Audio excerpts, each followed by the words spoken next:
Hello दोस्तों, स्वागत है आपका एक नई कहानी के साथ। पापा और मासूम जन्नत की कहानी।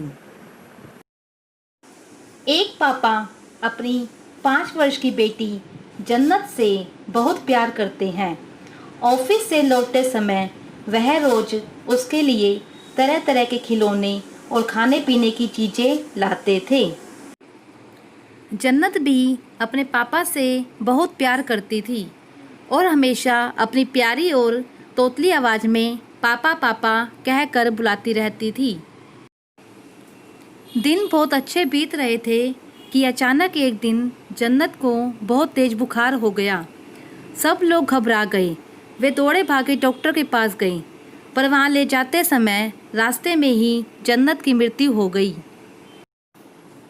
परिवार पे तो मानो पहाड़ ही टूट पड़ा और पिता की हालत तो मरने जैसे व्यक्ति के समान हो गई। जन्नत के जाने के बाद घर सूना हो गया। कई हफ्तों बाद भी उसके पापा ना किसी से बोलते ना बात करते, बस हमेशा रोते ही रहते। यहाँ तक कि उन्होंने ऑफिस जाना भी छोड़ दिया और घर से बाहर निकलना भी बंद कर दिया। आस पड़ोस के लोगों और रिश्तेदारों ने उन्हें समझाने की बहुत कोशिश की, पर वे किसी की नहीं सुनते थे। उनके मुंह से बस एक ही शब्द निकलता, जन्नत मेरी बेटी।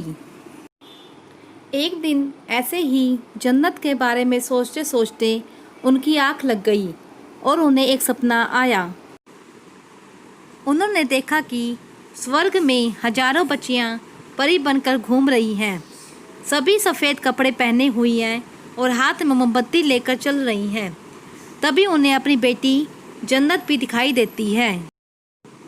उसे देखते ही पिता बोलने लगे, जन्नत मेरी प्यारी बेटी, सभी परियों की मोमबत्तियाँ जल रही हैं, पर तुम्हारी बुझी क्यों है? तुम इसे जला क्यों नहीं लेती हो? जन्नत बोली, पापा मैं तो बार बार मोमबत्ती जला लेती हूँ, पर आप इतना रोते रहते हो कि आपके आंसुओं से मेरी मोमबत्ती बुझ जाती है। ये सुनते ही पिता की नींद टूट जाती है। उन्हें अपनी गलती का एहसास होने लगता है।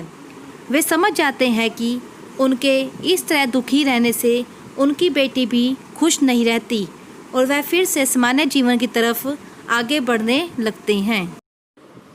दोस्तों, किसी भी अपने के जाने का गम शब्दों से बयान नहीं किया जा सकता है, पर कहीं ना कहीं हमें अपने आप को मजबूत करके रखना पड़ता है और अपनी जिम्मेदारियों को निभाना पड़ता है और अपनी ज़िंदगी जीनी पड़ती है। शायद ऐसा करने से ही मरने वाले की आत्मा को शांति प्रदान होती है।